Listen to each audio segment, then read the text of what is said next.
bisa mengacu karya yang sebelumnya. Tadi yang saya sampaikan ketika kita melakukan analisis, ini sudah ada karya tulis yang ditulis oleh orang lain. Nah, ternyata ini menarik. Tetapi ketika kita membaca, menganalisis itu ada merasa yang kurang dari informasi itu. Ternyata data untuk variabel tertentu itu belum diteliti. Maka itu bisa jadi menjadi ide kita untuk melakukan penelitian. Nah, sekali lagi bahwa penelitian yang sudah ada itu tidak mungkin 100% sudah lengkap, 100% sudah benar semua. Nah, tetap ada kecenderungan kekurangan. Maka dari itu, ketika kita membaca referensi, kita mau meneliti sesuatu, kita sudah membaca judulnya, oh sudah diteliti orang lain, saya tak ganti judul ya, begitu. Nah, ini tolong jangan langsung menghindar dengan judul itu, tetapi dicek dulu apa yang menjadi kekurangan.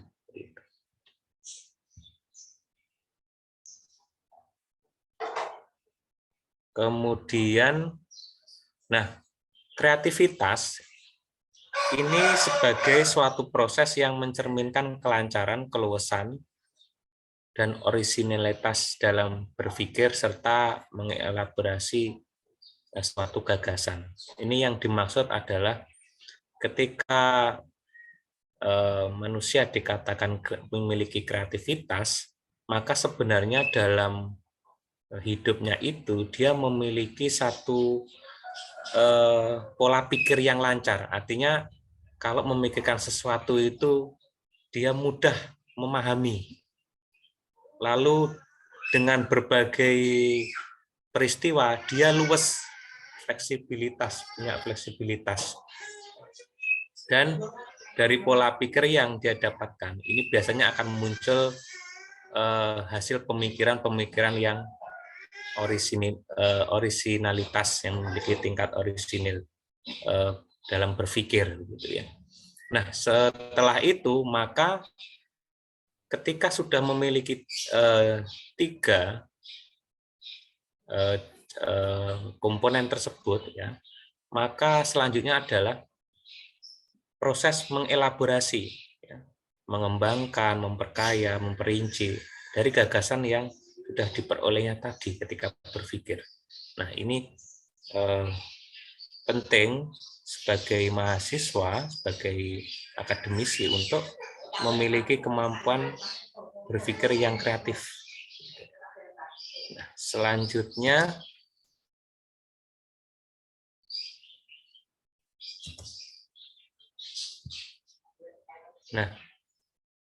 konsep kreativitas mahasiswa. Suatu kreativitas itu tidak lepas dari sivitas akademika, yang hal ini adalah mahasiswa. Jadi mahasiswa ini tidak boleh bahkan acuh terhadap kegiatan ilmiah. Bahkan mahasiswa ketika studi 4 tahun di kampus itu pasti kena tugas atau yang berkaitan dengan karya ilmiah. Tadi sudah disampaikan oleh Ibu Korprodi bahwa ketika kita menyusun makalah, membuat paper ilmiah, itu sudah bagian dari menyusun karya ilmiah. Dan di dalam menyusun pun ada kreativitas. Nah, tentu nanti yang paling utama, yang paling memiliki kesan adalah menyusun skripsi. Nah, di sela-sela yang saya sebutkan tadi, ada beberapa kompetensi tambahan yang luar biasa. Jadi biasanya ada kompetisi lomba karya tulis, maka sebagai mahasiswa ini diupayakan ikut. Dulu ketika menjadi mahasiswa, saya, Bu Tuti, itu kalau di kampus negeri itu ada kegiatan PKM. Ya. Jadi mahasiswa itu dituntut untuk kreatif menyusun artikel ilmiah penelitian, ya, yang sehingga nanti hasilnya ini bisa dipublikasikan dan bermanfaat bagi orang lain. Nah, selain itu manfaatnya, ya sisi lain juga nanti ketika ada yang juara, maka ini menjadi sebuah prestasi. Tidak hanya prestasi bagi individu, tetapi menjadi prestasi bagi alma maternya. Apalagi nanti kalau sampai juara ikut LKTI misalnya, maka nanti akan menambah tingkat akreditasi dari program studi tersebut. Jadi ketika mahasiswa ikut LKTI dan sampai juara, maka itu yang mendapatkan manfaat tidak hanya dirinya sendiri, tetapi bagi lembaga, bagi prodi, ya. Kalau prodinya bagus, lembaganya bagus, nanti yang memperoleh manfaatnya itu adalah seluruh mahasiswa yang ada di dalamnya. Jadi harapan kami MPS dan prodi pasti dari mahasiswa Tadriskima ini harus banyak yang ikut berkompetisi dalam LKTI. Nah, yang berikutnya adalah kreativitas ini berkaitan dengan hal penemuan di luar hal yang biasa.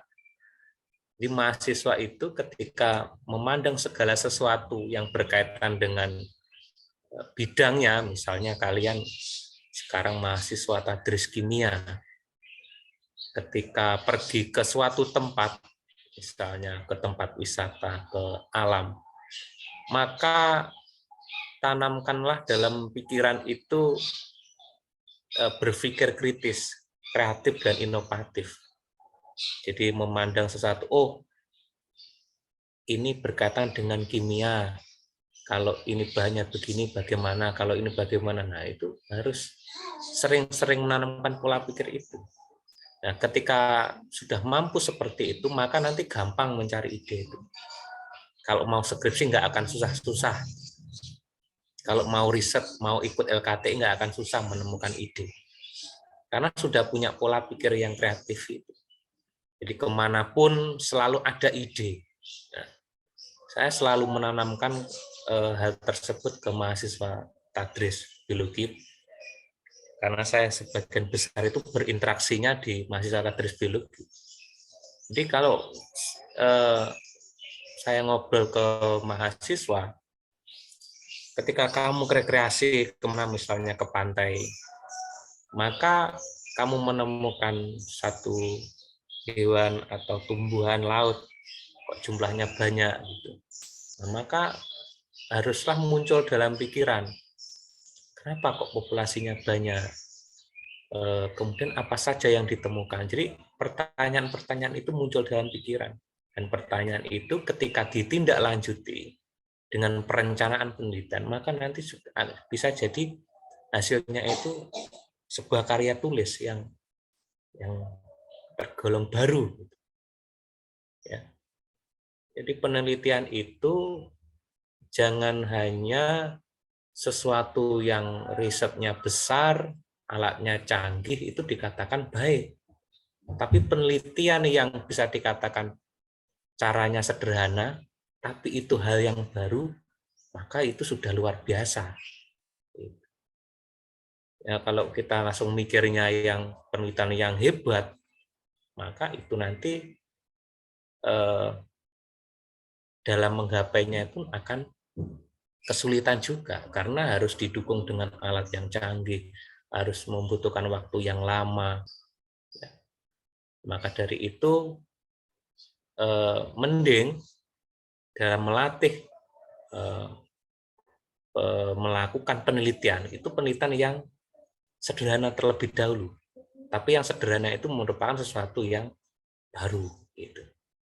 Nah, selanjutnya, ketika kreatif dalam menemukan ide dan inovasi dalam mencari cara baru, maka perlu yang namanya mensiasati masalah. Nah, salah satu penemuan ide dari penelitian itu adalah adanya masalah, adanya gap antara fakta dengan harapan. Jadi orang itu kalau penelitian biasanya ketika memandang sesuatu itu merupakan sebuah masalah. Misal contoh, ketika menjadi guru, ketika kalian misalnya observasi atau melihat pembelajaran, itu dalam hati seorang pendidik pasti ingin siswanya itu manut sama gurunya. Kalau diajari itu tenang. Tetapi faktanya mereka ramai, mereka nggak aktif, kemudian ada yang nggak semangat. Nah, itu menjadi sebuah masalah. Tetapi dari permasalahan itu jangan dianggap ya biarlah, ya itu memang mereka, gitu. Tetapi juga harus disiasati. Jadi masalah yang ada itu harus dicari ide, dicari solusi untuk mengatasinya. Maka ini juga bagian dari berpikir secara kreatif.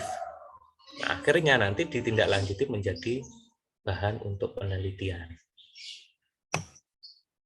Itu yang harus selalu dilakukan oleh mahasiswa supaya dikatakan memiliki kreativitas.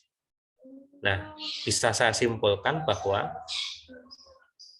seseorang yang kreatif itu bukan selalu menemukan hal yang baru, namun ia melihat segala sesuatu itu dengan cara berbeda dan baru, dan biasanya tidak terlihat oleh orang lain. Nah, ini yang merasakan adalah masing-masing orang. Jadi ketika kita melihat suatu peristiwa tadi misalnya, maka dia sudah bisa menggambarkan dan dalam berpikirnya itu punya prediksi-prediksi. Kalau ini terjadi, ini bagaimana, kalau ini misalnya seperti ini bagaimana. Jadi punya prediksi-prediksi dan prediksi-prediksi itu akhirnya nanti bisa menjadi salah satu penemuan ide untuk penelitian, untuk menulis karya ilmiah. Nah, orang yang kreatif pada umumnya mengetahui permasalahan dengan sangat baik dan disiplin, dan biasanya dapat melakukan sesuatu yang berbeda dari cara-cara yang biasa. Nah, yang pernyataan nomor 2 ini, selain kemampuan berpikir kreatif, maka biasanya itu ada tindak lanjut. Jadi kalau misalnya kalian kok di rumah itu ketemu dengan alat elektronik yang rusak. Jadi misal contoh ini kok mesin cucinya ini rusak, begitu tahu. Nah, ini kalau orang yang kreatif dipikirkan, ini rusaknya karena apa ya? Ternyata setelah dicek itu rusaknya itu karena misalnya alat putarnya itu ya, alat putarnya dinamo dari mesin cuci itu pelan misalnya. Nah, lalu ini kan sebuah pola berpikir. Jadi ada masalah, baru diketahui penyebabnya apa. Nah, setelah itu maka biasanya itu dicarikan solusi. Dia iseng-iseng buka di YouTube nyari bagaimana cara mengatasi kalau mesin cuci itu berputarnya itu pelan, tidak normal misalnya. Nah, ternyata ada di YouTube itu dijelaskan bahwa kerusakan itu dikarenakan kapasitornya itu sudah mengalami kerusakan. Dan di video tersebut itu diajarkan bagaimana cara memperbaiki dengan membeli kapasitor, kemudian cara memasangnya. Maka itu proses tersebut adalah tindakan. Nah, setelah melihat video tersebut maka dicoba diperbaiki ya. Berdasarkan video tersebut ternyata bisa. Nah, ini harus tertanam dalam diri mahasiswa maupun orang-orang. Jadi tidak selalu melulu ketika dapat masalah itu tukang servis, oh ini dibawa kemana gitu. Jadi sebaiknya dipikirkan terlebih dahulu, dicarikan solusi, kalau bisa dibenahi sendiri. Nah, ini adalah salah satu indikator manusia yang kreatif. Nah, karena apa? Ketika kita menemukan masalah dan kita punya keinginan untuk menyelesaikan, maka itu adalah suatu karakter manusia yang kreatif, mandiri, ya, tidak menggantungkan orang lain. Nah, ini penting dinilai dari sebuah manusia yang kreatif itu yang saya sebutkan tadi. Nah, kemudian kreativitas itu terbagi menjadi beberapa macam. Yang pertama adalah menciptakan sesuatu yang belum pernah ada menjadi ada. Kemudian yang kedua, ini adalah menyampaikan ide kreatif agar diketahui oleh orang lain. Saya berikan contoh yang pertama dulu, menciptakan sesuatu yang belum pernah ada menjadi ada. Ini misalnya kalau selama ini apa ya, kira-kira misalnya di bidang pendidikan kimia itu ada misalnya belajar tentang peralatan apa namanya, bahan kimia misalnya ya, tentang materi-materi kimia, ternyata sebentar ya, ini oke, stop dulu.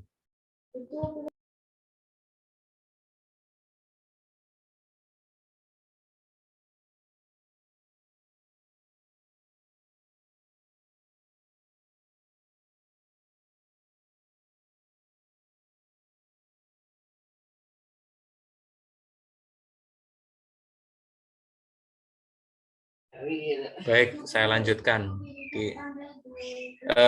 Misalnya ini ketika penelitian di kimia itu kan ada alat untuk menganalisis bahan tertentu. Nah, maka ketika misalnya ada bahan tertentu yang belum bisa diukur, belum bisa diidentifikasi, maka ini solusinya adalah menciptakan alat yang belum pernah ada untuk menganalisis bahan tersebut.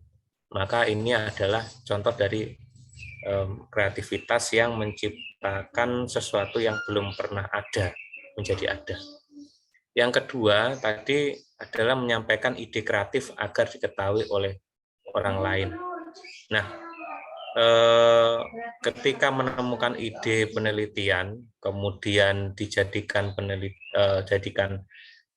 sebuah tulisan, ya, ide tersebut, maka ketika orang lain membaca, orang lain tersebut bisa terbantu, ya, terbantu untuk menyelesaikan masalah.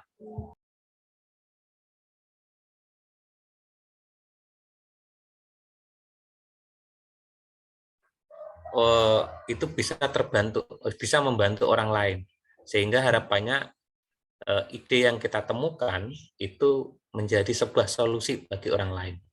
Yang ketiga adalah menciptakan kreasi sebagai inspirasi orang lain untuk kreatif. Nah, ini maksudnya begini, ketika kita punya kreasi, misalnya kita membuat satu video, ya, terus kemudian video itu diupload, maka itu menjadi inspirasi orang lain untuk dia meniru, ya, meniru kreatif, melakukan sesuatu seperti yang kita lakukan. Maka itu adalah bagian dari macamnya kreativitas. Ya. Kemudian mewujudkan kreativitas level-level sebelumnya menjadi bermanfaat. Nah, ini contohnya adalah ada sebuah penelitian yang menghasilkan produk. Misalnya apakah itu buku, apakah itu media, maka apa yang dihasilkan itu belum bisa dimanfaatkan. Karena apa? Karena belum dilakukan uji coba. Maka kita bisa melakukan uji coba penelitian dari produk tersebut yang dihasilkan, kita lakukan uji coba. dengan syarat kita izin dulu pada yang membuat.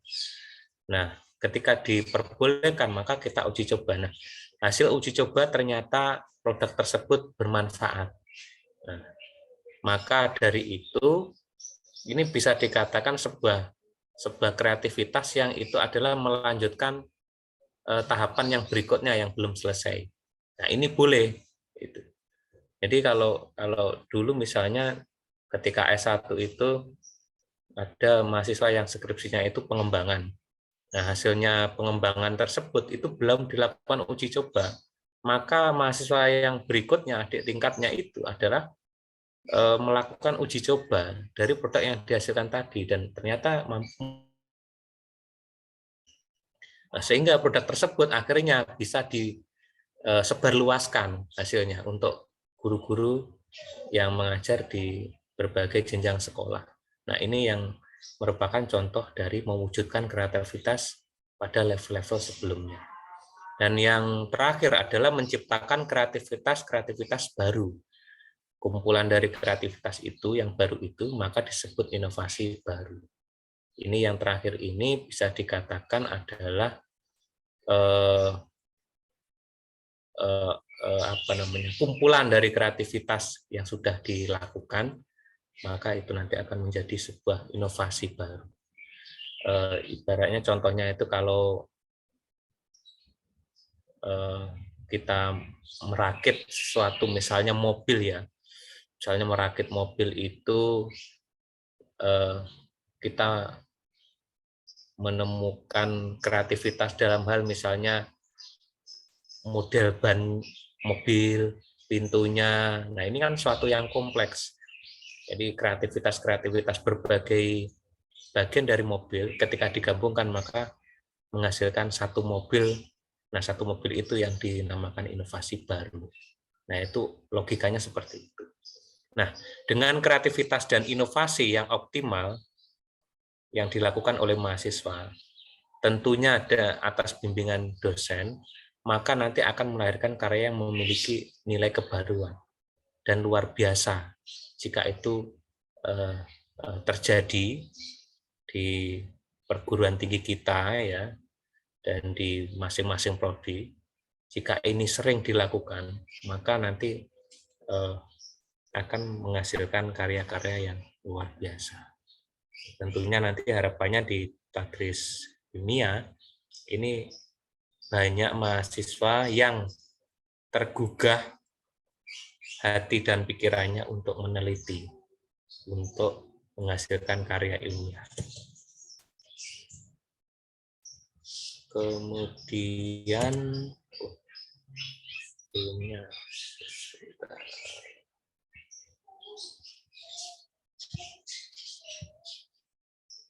nah, lalu apa saja sumber dari ide penelitian?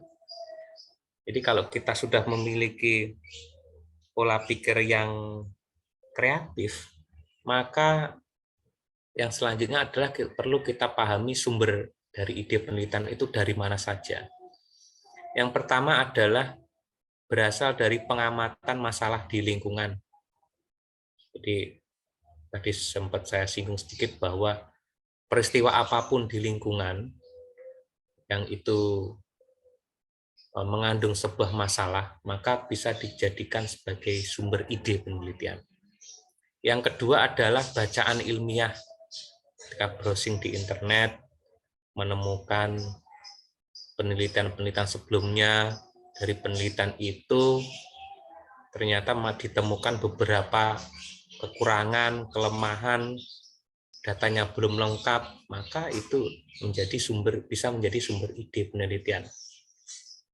Dan ini biasanya kalau Bapak Ibu dosen itu melatih kalian adalah dalam memberikan tugas analisis kritis terhadap jurnal, terhadap artikel ilmiah. Itu adalah merupakan bagian mengajarkan bahwa mahasiswa harus melakukan literasi, membaca karya-karya ilmiah dengan harapan menemukan gap riset tadi, sesuatu yang kurang dari penelitian sebelumnya. Yang ketiga, nah ini hampir sama ya, itu sumbernya dari penelitian sebelumnya. Kalau yang nomor 2 tadi bisa jadi itu lebih luas ya, bacaan ilmiahnya itu lebih luas. Kalau yang ketiga ini bisa dari penelitian sebelumnya yang tidak hanya dari internet, tetapi laporan-laporan penelitian yang ada di perpustakaan. Jadi ya tadi dengan cara melakukan analisis kritis, melihat, membaca laporan-laporan, membaca skripsi yang ada di perpustakaan, mencari celah penelitian, membaca saran-saran penelitian dengan harapan menemukan ide dari penelitian yang baru. Yang keempat adalah sumbernya adalah mengkaji produk. Nah, yang namanya produk ini berarti sesuatu yang dihasilkan dari penelitian itu. Ya, tidak hanya tulisan, tetapi produk itu berupa teknologi. Ya. Kemudian kalau di pendidikan itu ada bahan ajar, sumber belajar, media pembelajaran, itu perlu dikaji. Dilakukan kajian, dicari kira-kira apakah sudah sesuai dengan sasaran. Jika misalnya ditemukan produk penelitian itu tidak cocok untuk pengguna tertentu, maka perlu dikembangkan, dimodifikasi, bahkan bisa direplikasi. Tentunya ini hasilnya nanti akan berbeda dari produk sebelumnya. Maka bisa dikatakan adalah pengembangan dari produk yang sudah ada. Yang selanjutnya, yang kelima adalah menemukan ide melalui kegiatan diskusi ilmiah dan seminar-seminar. Nah, ini contohnya adalah salah satu yang kita lakukan pada pagi ini, workshop, seminar, kita diskusi secara online begini, nanti harapannya adalah akan menemukan ide penelitian yang sesuai dengan bidang kalian, yang idenya itu adalah baru, yang belum ada, yang belum pernah ada sebelumnya. Kemudian, nah, lalu bagaimana menemukan ide kreatif itu? Caranya gitu ya. Maka yang pertama, rajinlah mengembangkan rasa ingin tahu melalui pikiran tadi ya. Penasaran, rasa ingin tahu. Nah, setelah itu baru tulis dalam sebuah catatan atau kertas. Nah, ketika berpikir, maka tanamlah pola berpikir mengapa kok terjadi 5W 1H. Jadi mengapa, bagaimana, kapan, di mana gitu ya. Nah, ini harus tertanamkan. Jadi melihat sesuatu itu pola pikirnya sudah langsung kepada berpikir kritis. Bagaimana ya kalau seperti ini? Atau ini penyebabnya apa sih misalnya gitu. Kapan, di mana, saat, bagaimana. Ini perlu. Dengan rajin mengembangkan itu, maka nanti akan mudah menemukan ide. Yang kedua, kita harus menanamkan bahwa pemicu ide itu ada di mana-mana. Bahkan sumber ide penelitian pun, terutama kajian kimia, biologi, fisika itu melekat dalam sekitar kita. Jadi sangat disayangkan sekali kalau mahasiswa kimia, mahasiswa biologi atau mahasiswa fisika itu dia kesulitan menemukan ide. Berarti ini sebenarnya lingkungan itu nggak salah, tapi pola pikir kita yang perlu dibenahi gitu, untuk menemukan ide. Nah, maka dari itu yang dibutuhkan hanyalah kebiasaan mengamati situasi sekitar dengan berbagai sudut. Salah satunya adalah melalui kacamata keilmuan. Jadi kalau kalian memandang sebuah batu, maka sebaiknya itu ada di dalam pikiran itu, batu ini mengandung bahan kimia apa ya, mengandung susunan apa ya, bagaimana kalau mesti begitu. Tapi kalau yang memandang itu ilmunya adalah ilmu ekonomi, maka wah ini kesempatan nih, ada batu, ini saya ubah menjadi kerajinan gitu. Kalau orang biologi memandang batu itu, wah ini adalah komponen abiotik nih. Nah gitu. Jadi setiap keilmuan itu punya cara pandang sendiri.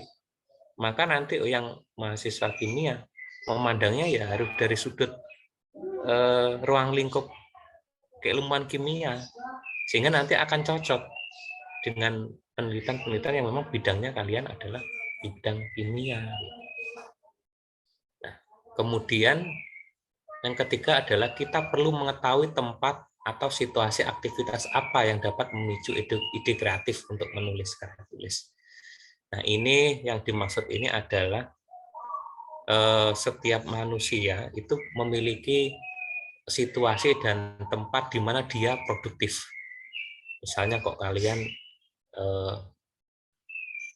bisa berpikir dengan tenang, itu pada saat misalnya bangun tidur sekitar jam 3 setelah sholat tahajud misalnya, kemudian coba buka laptop menulis, itu menghasilkan tulisan yang banyak, maka itu adalah situasi di mana kalian produktif. Dan ini setiap orang harus perlu mengetahui tentang dirinya. Nah, kemudian kok saya itu ini ya, kalau mau mencari ide itu harus pergi ke alam, entah itu ke tempat-tempat wisata, ke tempat-tempat yang di situ berpotensi jadi penelitian, maka ya itu harus ke sana gitu. Terus ada juga orang yang kalau saya tuh menemukan ide itu caranya dengan cara membaca karya-karya ilmiah setelah saya browsing-browsing di internet, maka itu lakukanlah itu. Kalau caranya seperti itu, maka yang tahu adalah diri kalian sendiri. Kapan saat produktif menulis, kapan saat menemukan atau tempat di mana kalian bisa menghasilkan ide-ide yang bagus untuk ditulis. Itu harus dicari. Nah, setelah menemukan ide, maka nanti ditindaklanjuti dengan menuliskan dalam bentuk karya ilmiah. Nah, lalu apa karya tulis ilmiah tersebut? Karya ilmiah itu adalah merupakan karya seseorang didasarkan atas kebenaran logika dan kebenaran ilmiah. Jadi ini ada dua, kebenaran logika rasional dan kebenaran ilmiah. Nah, ini karya tulis itu contohnya yang didasarkan kepada kebenaran logika rasional. Itu ya ketika kalian membuat makalah yang dipresentasikan, tugas dari Bapak Ibu dosen, itu adalah atas dasar kebenaran logika, teori-teori yang ada dalam buku teks. Sedangkan yang karya yang berupa kebenaran ilmiah, maka itu biasanya berasal dari penelitian, uji coba di laboratorium. Nah, nanti menghasilkan skripsi, ya, kemudian paper untuk di lomba karya tulis. Itu karya yang berdasarkan kebenaran ilmiah. Selanjutnya, bahwa karya ilmiah dapat berupa hasil penelitian lapangan atau laboratorium. Nah, itu nanti yang saya sebutkan tadi berupa skripsi, tesis, disertasi. Kemudian ada artikel, jurnal, buku, dan lain sebagainya. Ya. Kemudian, nah itu manfaat penulisan karya ilmiah. Apa sih sebenarnya manfaat ketika seseorang itu menulis karya ilmiah? Yang pertama adalah melatih untuk mengembangkan keterampilan membaca yang efektif. Jadi ketika seseorang menulis karya ilmiah, maka dia harus banyak membaca referensi. Nah, tetapi dalam membaca itu harus kembali difokuskan kepada hal yang ingin diketahui. Maka hal itu harus melatih diri membaca lebih cepat. Bacanya lebih cepat dan lebih cepat menemukan ide gitu ya. Meskipun yang dibaca itu banyak. Nah, ini melatih mengembangkan keterampilan membaca yang efektif itu seperti itu contohnya. Yang kedua, melatih untuk menggabungkan hasil bacaan dari berbagai sumber. Nah, ini juga perlu keterampilan. Jadi ketika misalnya kalian menulis makalah, ingin menyampaikan informasi tentang definisi tertentu misalnya. Definisi dari misalnya biokimia, apa itu biokimia? Maka itu kan kalau membuat makalah harus membaca banyak referensi. Ternyata setelah membaca itu ditemukan menurut ahli yang X ini begini, menurut ahli yang ini begini, sehingga ketemu 5 ahli mengatakan bahwa biokimia itu adalah bla bla bla bla gitu ya. Maka penulis harus pandai menggabungkan dari kelima ahli tersebut menjadi satu kesimpulan yang utuh, yang lengkap. Bisa menarik kesimpulan, mampu memberikan kesimpulan. Maka itu adalah bagian dari manfaat penulisan karya ilmiah, melatih untuk itu. Yang ketiga, meningkatkan pengorganisasian fakta data secara jelas dan sistematis. Ketika seseorang menulis karya ilmiah, maka di situ pula dia dituntut untuk menyajikan informasi yang sistematis dan jelas. Jadi tidak asal sembarang nulis, tetapi harus diperhatikan bahwa kalau menulis sesuatu, menulis makalah misalnya, apa sih yang harus disampaikan terlebih dahulu? Nah, itu kan dipikirkan. Yang pertama ada definisi, yang kedua ada macam-macamnya, yang ketiga ada contohnya, yang keempat ada implementasinya, misalnya itu. Jadi sistematis. Nah, itu kalau tidak ada tuntutan membuat makalah, mungkin itu tidak akan pernah punya pengalaman.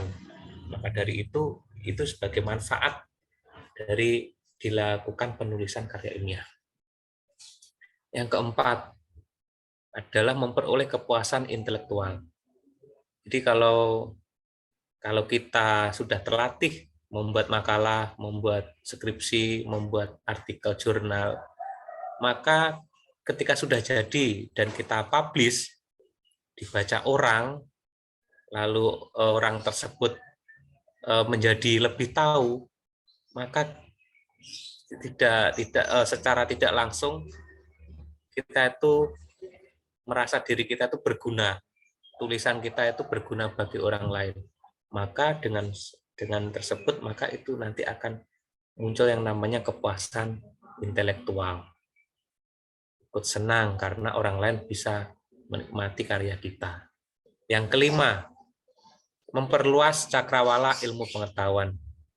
Dengan kita melakukan penulisan karya ilmiah, maka itu menjadi salah satu jalan kita untuk harus banyak membaca, banyak mengetahui, maka itu nanti cakrawala pengetahuan kita juga semakin banyak. Jadi tidak ada kok orang itu bertambah pinter tanpa membaca, itu tidak ada. Tetap dia harus belajar, dia tetap harus banyak membaca, maka nanti secara otomatis pengetahuannya itu bertambah. Termasuk pagi ini ketika mau mendengarkan penjelasan saya, maka itu sebagai juga salah satu upaya memperluas cakrawala ilmu pengetahuan. Yang terakhir, manfaatnya adalah sebagai bahan acuan penelitian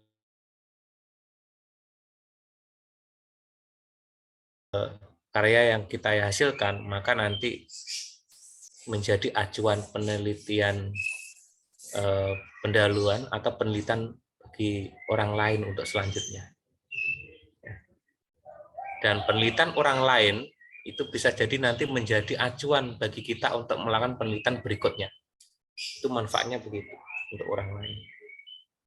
Dan berikutnya, Nah, setelah memperoleh manfaat, ya, kita sudah tahu manfaatnya, maka dan kita sudah menemukan ide, lalu apa yang harus dilakukan oleh seorang peneliti atau penulis? Yang pertama adalah mengidentifikasi, ya, melakukan identifikasi permasalahan dari yang ide tadi, lalu menyiapkan untuk judul karya ilmiah. Ya. Jadi harapannya antara judul karya dan masalah itu match gitu ya, sesuai ya. Yang kedua adalah menentukan jenis karya ilmiah, apakah itu hasil penelitian atau non ilmiah, non hasil penelitian. Jadi kalau misalnya itu kalian diminta untuk menjelaskan sesuatu teori oleh Bapak Ibu dosen, maka jenis karya ilmiah yang cocok adalah makalah.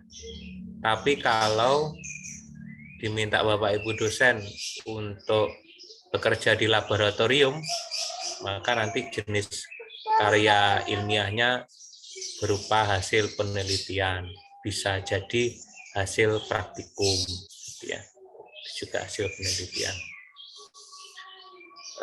Selanjutnya yang ketiga, setelah menentukan jenis karya ilmiah, maka perlu mengumpulkan bahan-bahan rujukan yang dibutuhkan untuk menyusun karya ilmiah.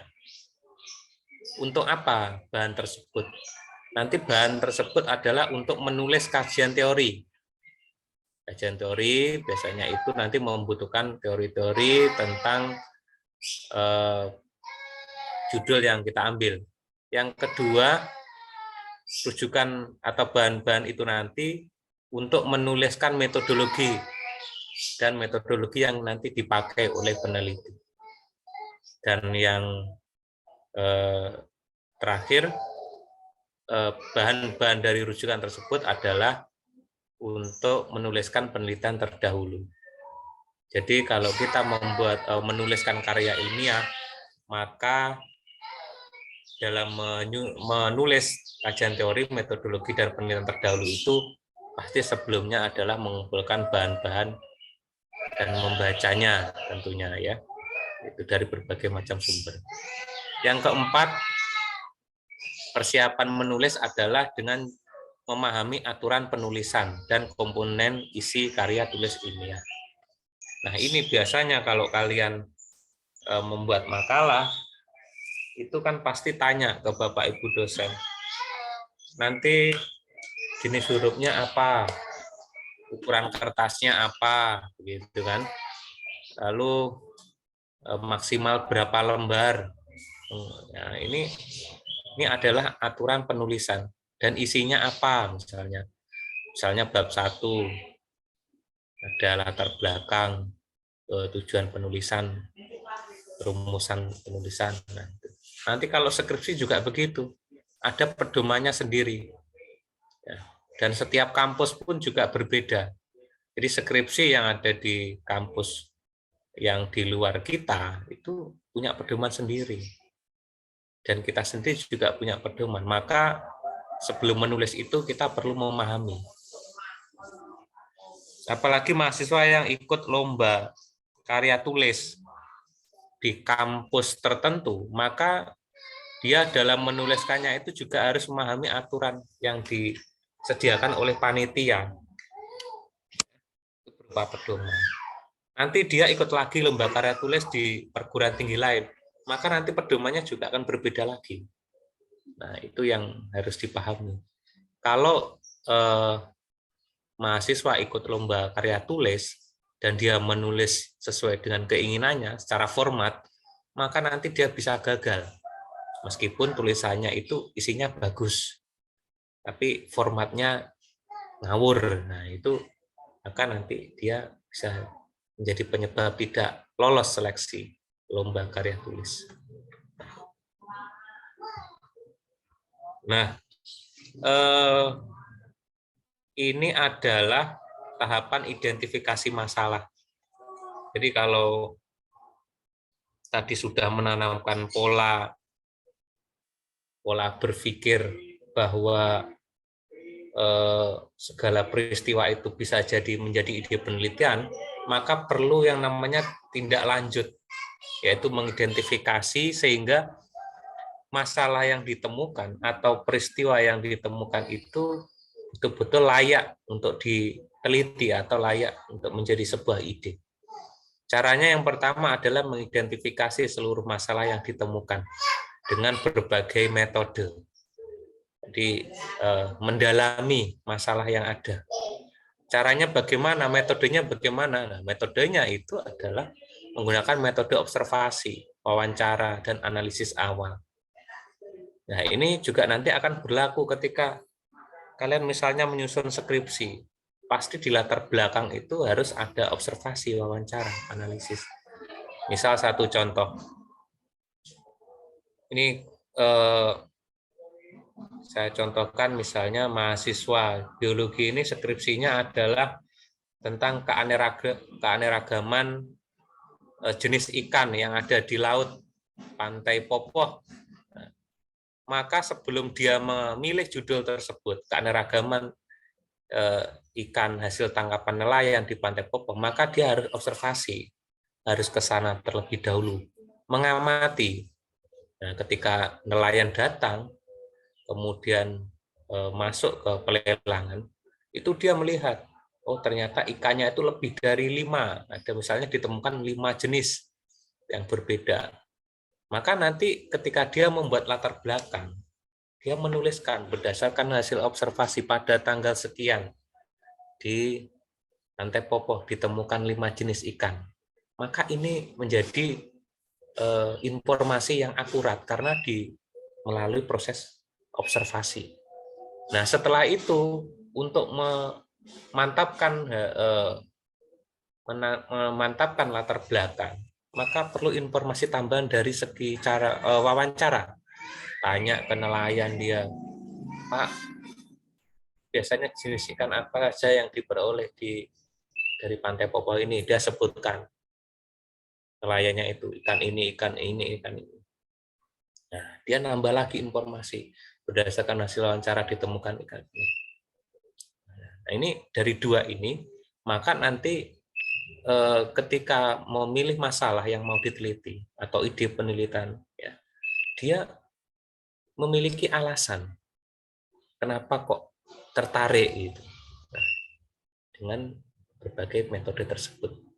Yang ketiga, mengkaji berbagai teori dan hasil penelitian terdahulu, ya, mencari persamaan, perbedaan, ya. Nah, mencari persamaan dan perbedaan ini dengan harapan dia meneliti sesuatu yang baru, gitu ya. Nah, misalnya tadi yang saya contohkan, dia berencana meneliti tentang ikan hasil tangkapan nelayan di Pantai Popoh. Dia cari di internet. Ternyata yang ada itu penelitian di Perigi, misalnya di Pantai Perigi. Nah, maka ini dari segi tempat sudah berbeda. Maka bisa dikatakan ini penelitiannya boleh dilakukan, termasuk baru karena beda tempat. Ketika mencari misalnya ini kasus lain, tempatnya ada, kemudian jenis apa yang diteliti juga jenis ikan, tetapi ketika dibaca itu ikannya berbeda dari yang dia temukan. Ada ditemukan 2 ikan yang berbeda, meskipun tempatnya sama, maka ini juga bisa dikatakan baru. Maka harus dilakukan penelitian juga. Jadi baru itu tidak selalu total semuanya itu sesuatu yang besar, tetapi hal yang kecil pun yang belum ada di penelitian sebelumnya, maka itu dikatakan baru. Gitu. Yang penting ada bedanya gitu loh. Nah, yang keempat adalah pilihlah masalah penelitian yang sesuai dengan tema penelitian yang ditawarkan dan masalah yang paling penting. Nah, kalau ini tergantung pada misalnya kalau pada penelitian, misalnya karya tulisnya nanti kalian ingin mengikuti lomba karya ilmiah di suatu perguruan tinggi di luar kampus kita, misalnya ikut di kampus X gitu. Ternyata tema yang ditawarkan itu tentang pendidikan, tentang teknologi kimia misalnya. Maka yang pertama kali nanti ketika kita mencari ide ya harus sesuai itu yang ditawarkan oleh lembaga tersebut yang mengadakan tadi. Nah, itu yang ketika kita misalnya ikut lomba seperti itu. Yang berikutnya adalah ketika sudah ditemukan berbagai macam masalah atau ide, maka pilihlah yang paling penting. Yang paling penting itu indikatornya adalah yang paling bermanfaat bagi orang banyak. Itu kalau penelitian dipilih yang seperti itu, maka itu sangat bagus ya. Yang pertama sesuai tema, yang kedua itu adalah yang penting, yang paling penting, yang bermanfaat bagi orang lain. Itu cara mengidentifikasi masalah untuk diteliti. Nah, kemudian ketika sudah menemukan masalah yang mau diteliti, yang selanjutnya adalah menuliskan judul. Bagaimana tipsnya memilih judul yang bagus? Yang pertama adalah pertimbangkan sesuai isi tema atau subtema ketika kita mengikuti lomba karya ilmiah. Yang kedua tadi yang saya sampaikan, pertimbangkan sesuai kemanfaatan. Nah, ini harus muncul dalam judul. Manfaatnya itu apa? Yang ketiga adalah utamakan judul itu bisa diuji coba. Artinya, peneliti harus memiliki kemampuan. Jadi idenya bagus, kalau peneliti tidak memiliki kemampuan ya agak berat nanti menghasilkan tulisan yang bagus. Jadi juga harus menyesuaikan kemampuan dari peneliti atau penulis. Yang keempat, ide yang dipilih itu harus memungkinkan untuk diperoleh data dan dapat diukur. Jadi kita orang sains ya, kimia, fisika, biologi, itu kalau penelitian pasti menggunakan alat ukur baik yang ada di lab ya maupun alat yang lainnya. Nah, ini sebisa mungkin begitu. Datanya itu atau variabel yang diteliti itu harus bisa diukur, bisa dikuantitatifkan, itu lebih baik untuk sebuah riset penelitian. Nah, meskipun juga ada yang lomba karya tulis itu yang tadi non penelitian, yang itu konseptual, logika berpikir, ya seperti makalah mata kuliah itu kan itu datanya data hasil kajian literatur ya. Tapi kalau lomba LKTI, lomba karya tulis, upayakan ada riset, ada uji coba, ada data bisa diukur dan bisa ditampilkan dalam bentuk grafik, ya, tabel. Nah, itu lebih baik. Kemudian tulislah ide dalam bentuk judul yang menarik dan spesifik. Nah, ini penting. Biasanya judul yang menarik itu yang kita menggunakan istilah singkatan apa begitu. Nah, yang sebenarnya itu oleh orang atau juri itu menilai itu, wah ini keren, kayak judulnya ini kayaknya baru gitu. Jadi itu bisa membantu apa ya, mudah untuk lolos. Jadi pengalaman saya itu bimbing itu nggak hanya di biologi, tapi di PAI. Ada 3 mahasiswa PAI yang dia punya pemikiran kreatif dan kritis terhadap fenomena di daerahnya. Jadi itu tetangganya itu punya sapi, sapinya itu cacingan. Lalu dia melihat tetangganya itu cara mengobatinya adalah mengambil daun tanaman tertentu, langsung itu sapi itu disuruh mengunyah daun tersebut. Ternyata beberapa jam berikutnya itu cacing yang ada di dalam tubuh sapi itu keluar. Lalu dia tanya ke saya, Pak, ini kalau diteliti bagaimana? Saya coba cari referensi, cari di internet, saya bantu cari. Ternyata belum ada. Lalu dia tertarik. Lalu saya tawarkan gini, bagaimana kalau ini diriset, diteliti? Itu anak PAI loh itu, bukan anak kimia atau biologi, anak PAI. Dia mau. Lalu kebetulan pas itu ada lomba LKTI, kita buat abstrak, coba iseng-iseng, mereka saya minta membuat kirim di kampus yang mengadakan tadi. Lalu ya pada kaget semua, tak terduga. Yang abstrak tadi diikutkan, rencana ikut lomba itu adalah lolos. Wah, ini bagus ini, padahal mikir saya pikir itu kadang ini backgroundnya mahasiswa ini PAI, tiga-tiganya tidak ada yang biologi, namun ternyata abstraknya itu lolos. Nah ini saya memikirkan itu, dari judul itu sudah menarik, memilihnya judul menarik dan bermanfaat, dan ternyata tadi setelah saya cek itu juga termasuk baru judulnya. Nah, akhirnya diminta sama panitia itu paper, tulisannya itu, laporannya itu harus lengkap. Nah, akhirnya mereka ya harus melakukan penelitian, dan saya suruh baca-baca referensi tentang cacing, tentang sapi tersebut, tentang tumbuhan tersebut. Ternyata dia berusaha keras belajar. Setelah laporan dikirim, dari 50 peserta, dia lolos lagi tahap berikutnya, masuk 10 besar. Nah, ini saya bangga dengan apa namanya, usaha mahasiswa tersebut, meskipun PAI dia lolos 10 besar. Akhirnya diundang untuk presentasi di depan dewan juri. Dia berangkat dan di sana ada presentasi, ada tanya jawab. Nah, kelemahan mereka adalah dari segi pengetahuan teori. Jadi ketika dewan juri tanya tentang teori biologi, tentang kesehatan hewan, itu lemah di situ. Meskipun ya sudah belajar maksimal, tapi karena kajian ilmunya kan sudah berbeda. Nah, itulah contoh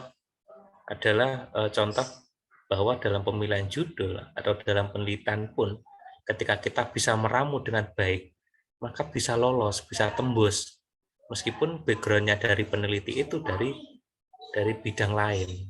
Nah, ini yang selalu saya jelaskan ke mahasiswa biologi, yang selalu saya contohkan. Dari jurusan PAI itu aja lo sudah mampu lolos 10 besar. Kalian yang sesuai bidangnya itu kalau disuruh meneliti sulit sekali. Saya suruh membuat judul itu sulit, nggak jadi-jadi, 2 minggu, 3 minggu saya tunggu, ternyata tetap nggak jadi. Gitu. Nah, jadi ini butuh kesadaran, butuh apa namanya istilahnya, kemauan.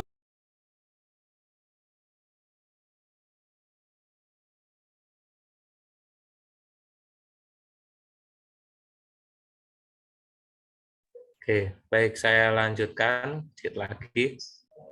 Nah, ini saya coba nyari tentang ruang lingkup bidang kimia. Mudah-mudahan benar ya, karena saya sendiri tidak mendalami tentang kimia. Jadi ini cabang-cabang ilmu kimia, ada kimia fisika, kimia organik, anorganik, analitik, dan biokimia.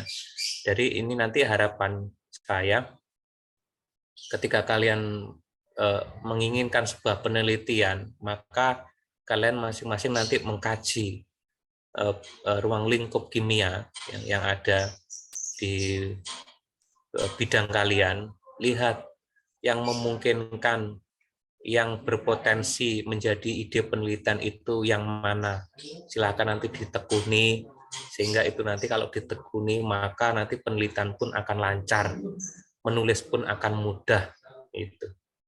Jadi ini tidak saya jelaskan secara spesifik. Ini hanya untuk menunjukkan nanti inilah kajian kalian gitu. Karena tadi kalau tulisannya bagus, ketika presentasi di depan juri kok tidak memahami secara keseluruhan, maka bisa jadi itu nanti menjadi kelemahan, kegagalan untuk apa ya, untuk berkompetisi ya, merebutkan juara misalnya. Nah, ini sedikit tentang kimia. Dari dari gambar yang saya sajikan ini kita lihat bahwa pentingnya ilmu kimia di berbagai bidang. Bahkan di orang biologi pun kalau belajar tentang biologi, dia harus tahu tentang kimia ya. Sama orang kimia juga begitu, ketika mengkaji sesuatu dia membutuhkan ilmu biologi. Maka dari tadi ada yang namanya ilmu biokimia ya, gabungan dari itu. Nah, ini sedikit saya sampaikan untuk kimia yang berkaitan dengan geologi, misalnya adalah penentuan jenis komposisi dari batuan dan mineral. Kemudian kalau peran kimia dalam pertanian adalah pembuatan pupuk dan pembuatan pestisida.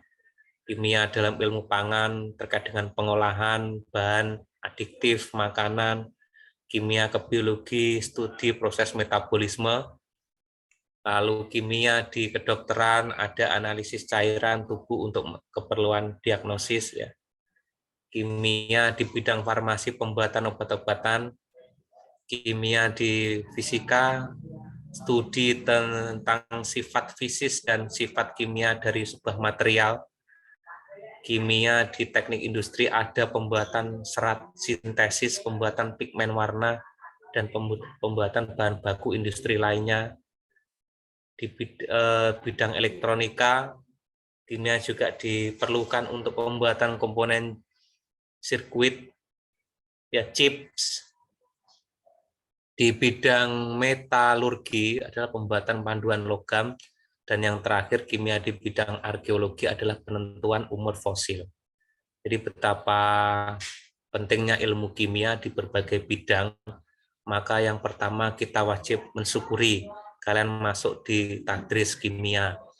Yang kedua, ketika sudah pada posisi yang nyaman di kimia, maka selanjutnya adalah kalian berusaha mendalami tentang kimia itu sendiri dengan cara metode ilmiah, riset-riset ya, mengkaji ilmu kimia, sehingga nanti harapannya kalian bisa menulis karya ilmiah dan dari tulisan tersebut bisa memberikan dampak secara positif bagi masyarakat khususnya di Indonesia. Mungkin itu pemaparan materi dari saya. Terima kasih. Selanjutnya saya kembalikan ke moderator.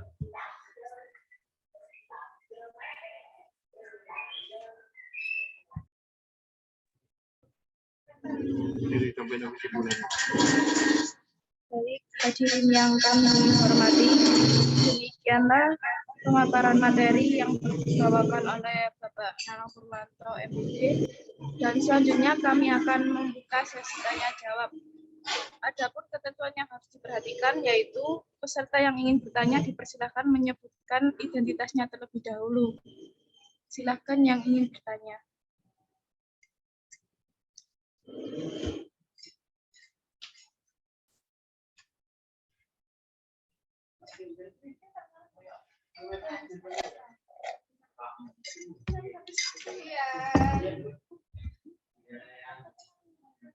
Baik, silakan Mbak Rizka.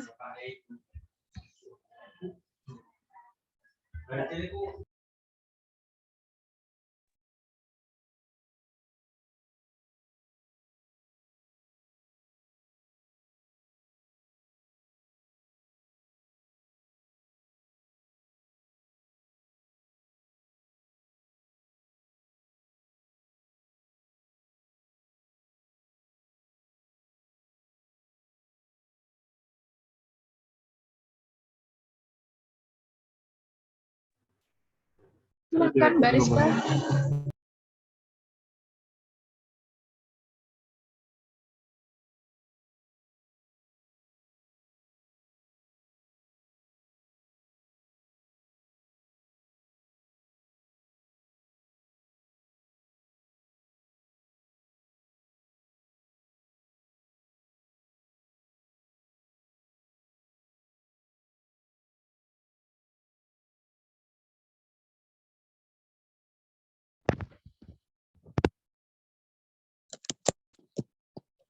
Bagaimana? Apakah suara saya sudah terdengar?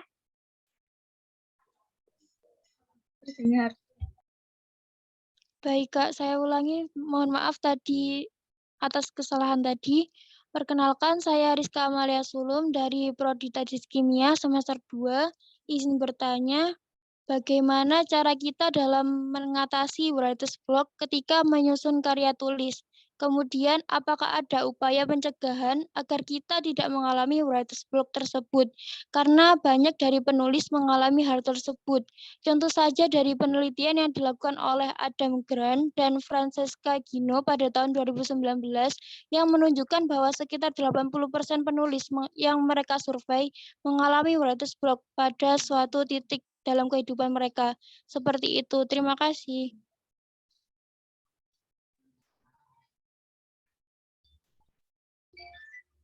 Baik, bagaimana Bapak? Apakah Bapak berkenan menjawab langsung atau pertanyaan ditampung terlebih dahulu, Pak? Baik, saya coba langsung jawab nanti biar nggak lupa. Memang itu menjadi salah satu problem penulis ya. Jadi misal contoh begini, saya juga pernah mengalami hal tersebut. Jadi ketika menulis, kemudian sudah cukup banyak terkena aktivitas lainnya, sehingga lupa diteruskan, akhirnya tidak selesai. Gitu. Itu kebanyakan seperti itu. Nah ini maka pertama kali perlu menentukan sebuah deadline. Jadi harus selesai kapan. Itu biasanya kalau seperti kita yang nulis karya ilmiah berupa makalah, skripsi atau lomba LKTI itu pasti jadi gitu karena deadline. Nah kalau skripsi itu kan tidak ada deadline. Jadi banyak mahasiswa yang molor yang melebihi 4 tahun itu banyak karena tidak ada deadline kalau skripsi. Tapi sebaiknya kalian sendiri membuat deadline. Nah, itu salah satu cara untuk supaya dalam menulis tersebut itu tetap lancar, tuntas begitu. Nah, ada kalanya dalam menulis itu kita mengalami kebuntuan ide. Maka ini tadi perlu hal-hal yang dilakukan. Contohnya adalah mengidentifikasi masalah yang ketika kita tulis itu kita macetnya itu karena apa. Nah, kalau misalnya macet karena penelitiannya kurang bahan atau belum ditemukan data yang diperoleh, nah ini maka perlu kita diskusi dengan sesama ahli, mencari diskusi, ikut seminar, mencari referensi, sehingga tulisan itu nanti yang semula terhenti itu nanti bisa berlanjut. Tetapi kalau hanya dibiarkan maka akan terbengkalai, jadi tidak tuntas dalam penulisan karya ilmiah itu. Nah ini yang pertama tadi deadline, yang kedua itu adalah dengan cara diskusi sharing untuk mencari solusi dari tulisan itu. Nah yang terakhir, yang ketiga, cara mengatasinya adalah punya jadwal khusus gitu ya, meskipun itu 1 jam 2 jam itu setiap minggu itu harus terjadwal. Ini harapannya kalau terjadwal itu nanti bisa selesai dalam menulis. Tapi kalau menulis ala kadarnya, waktu luangnya saja, maka itu nanti kemungkinan akan tertumpuk dengan aktivitas lain sehingga nggak jadi tulisan itu. Itu mungkin jawaban dari saya, tips sekaligus tips untuk menyelesaikan tulisan. Saya kembalikan moderator.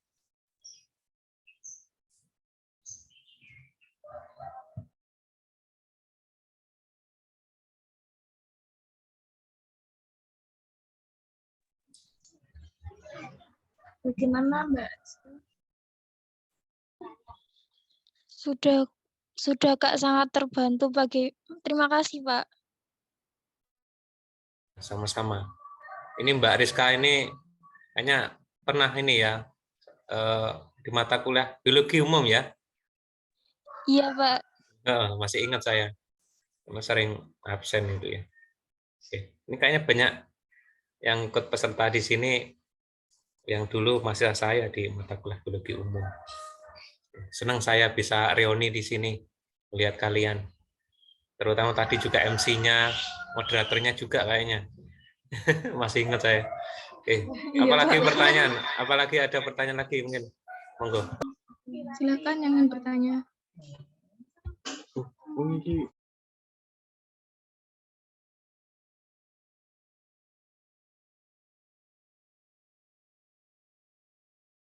Ada yang punya ide yang bisa diceritakan di forum ini, kita diskusikan. Kira-kira itu layak enggak itu dilanjutkan ke penelitian. Nah ini kalau sampai seperti itu ya bagus. Saya izin bertanya, Pak. Monggo, Mas Selama Septian. selama Bapak menjadi dosen pembimbing, itu kan mahasiswa menyetorkan judul. Judul yang seperti apa sih, Pak, yang panjenengan tolak atau Ya. atau yang tidak sesuai dengan standar judul atau Pak? Oke, baik. Nah, ini pertanyaan yang menarik ini. Jadi ketika dulu menjadi ini ya sekjur di biologi, salah satu tugas saya dan Bu Kajur itu adalah nyeleksi untuk skripsi judul gitu ya. Bahkan yang mahasiswa itu kalau mau ikut LKTI itu menyodorkan banyak judul. Saya disuruh untuk memilih gitu ya. Yang pertama kali kita lihat dari judul itu adalah sisi menarik tidaknya. Sisi menarik tidaknya itu pertama melihat adalah sesuatu hal yang baru. Kalau dari judul itu sudah nampak hal yang baru, maka kita akan tertarik untuk membaca alasannya kenapa memilih judul ini dan ini manfaatnya apa. Itu. Jadi kalau mahasiswa setor judul untuk skripsi maupun untuk LKTI itu nggak mungkin judul saja, tetapi harus dituliskan ini manfaatnya apa, ini alasannya kenapa, gitu. Nah dari situ nanti tahu. Nah saya biasanya mengutamakan adalah nilai kebaruannya. Baru itu tadi yang saya sampaikan nggak harus besar, nggak harus 100% satu yang baru, tapi bisa pengembangan dari penelitian selanjutnya itu sudah masuk baru gitu. Lalu yang kedua melihat sisi manfaat itu. Melihat sisi dari manfaat dari penelitian itu apa. Kalau penelitiannya itu bermanfaat bagi orang banyak, maka itu bisa dikatakan bagus. Nah, itu pertimbangan-pertimbangan dalam memilih judul. Nah, yang terpenting lagi juga harus sesuai dengan zamannya gitu ya. Jadi kalau ketika kita masa pandemi itu judul yang terbaik itu pasti penelitian yang berkaitan dengan masa pandemi. Jadi kalau ketika mahasiswa skripsi di masa pandemi ya judul yang bagus itu ya bagaimana strategi belajar di masa pandemi secara online bagaimana. Terus kalau penelitian murninya bagaimana cara memformulasikan obat untuk kebutuhan penderita COVID, itu penelitian yang sesuai dengan zamannya. Gitu. Kalau penelitian itu nggak sesuai dengan kekinian zaman, maka itu bisa jadi nanti tertolak gitu. Karena sudah nggak musimnya. Gitu. Ya, kalau sekarang sudah bebas pandemi seperti ini, ketika ada setor judul tentang pembelajaran online, ya nah kemungkinan besar ditolak. Tapi kalau setor judulnya pembelajaran online saat pandemi, wah ini menjadi bisa jadi penyebab itu diterimanya judul.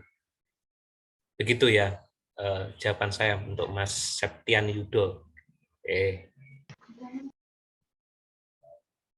Ada lagi mungkin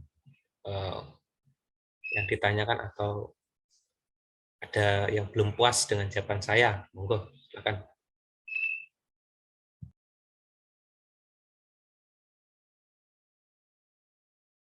Kembalikan ke moderator, monggo.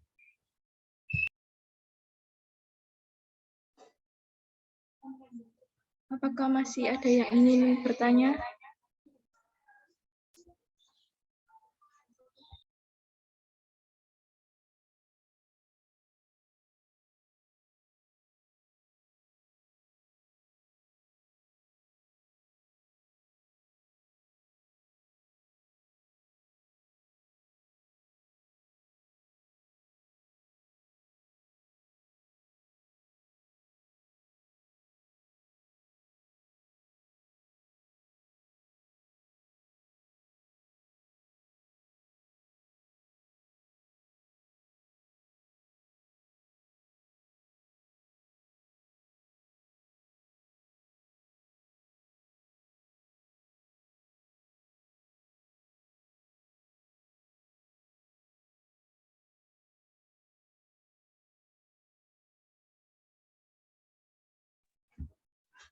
Jika sudah tidak ada yang ingin bertanya, maka saya akan melakukan penutupan pada acara kali ini dengan membacakan kesimpulan.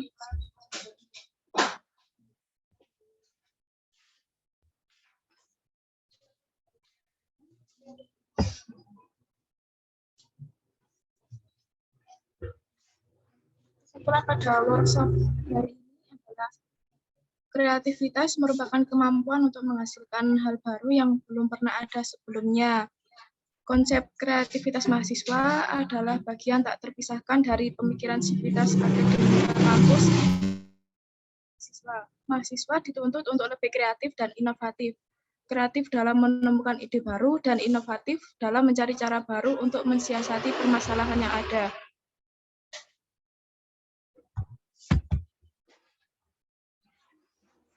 Macam-macam kreativitas antara lain menciptakan sesuatu yang belum pernah ada menjadi ada, menyampaikan ide kreatif agar diketahui oleh orang lain, menciptakan kreasi sebagai inspirasi orang lain untuk kreatif, mewujudkan kreativitas level-level sebelumnya menjadi bermanfaat, lalu menciptakan kreativitas baru. Sedangkan karya ilmiah adalah karya seseorang yang didasarkan atas kebenaran logika rasional dan kebenaran ilmiah. Dapat berupa penelitian lapangan atau laboratorium, seperti skripsi, tesis, disertasi, dan lain-lain. Banyak manfaat dari penulisan karya ilmiah antara lain melatih untuk mengembangkan keterampilan membaca yang efektif dan banyak lagi. Lalu, persiapan penulisan karya ilmiah adalah mengidentifikasi, menentukan jenis karya, mengumpulkan bahan rujukan, dan memahami aturan penulisan. Untuk potensi penelitian bidang kimia antara lain kimia fisika, kimia organik, kimia anorganik, kimia analitik, biokimia, dan banyak lain.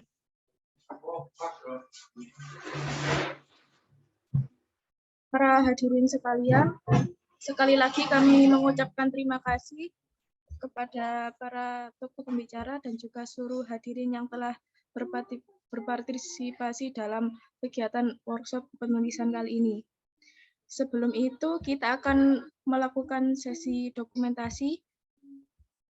Teman-teman dimohon untuk on cam.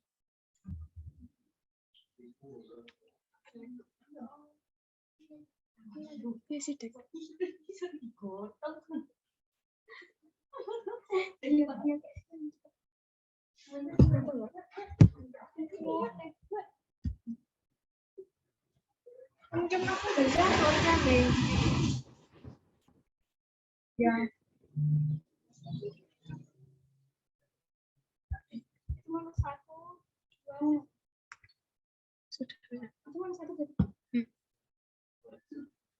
Sudah nggih. 1, 2, 3. Sampun. Sekali lagi ya.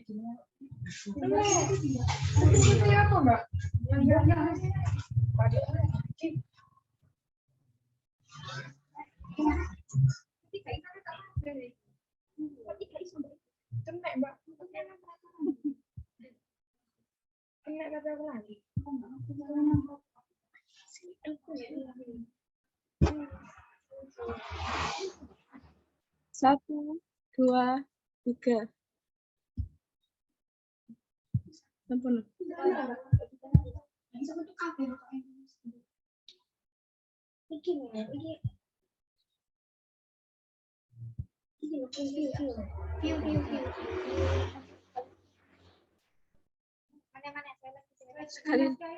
Sekali lagi. Satu, dua, tiga.